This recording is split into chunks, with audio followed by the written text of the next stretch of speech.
high crotch, I still got to beat his head and his drive leg. He's in on a single leg, I got to beat his head and his drive leg. If I can take both of those things out of the equation, put his drive leg knee on the floor and cover his head, all right, then I can start to really beat up his attack and get my legs back to me. Does that make sense to everybody?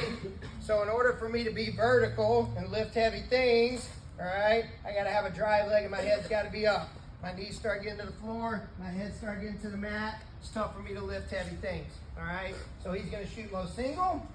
First thing I'm gonna do is just jam my knee into his shoulder. I'm gonna put my hands on his back just for drill purposes, and I'm just gonna slide my foot back to the sprawl. And I'm just gonna slide down his back like a ramp till your hands hit the mat. Don't spin behind, don't waste your time doing that right now. We're just focused on kind of combining our low-level attacks that we're going to do, our counter-attacks and our scrambling, with what you already know, which is a sprawl. So my knee's going to jam into the shoulder.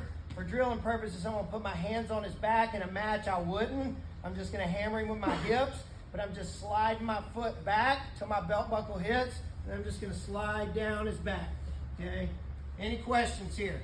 So we're taking his hands away from his body by jamming our knee into the shoulder, and then we're just taking our foot away. Then we'll talk about when we can't get our foot back and things like that. Questions? So something familiar, you know, like a sprawl, but it's from a low level attack. Good?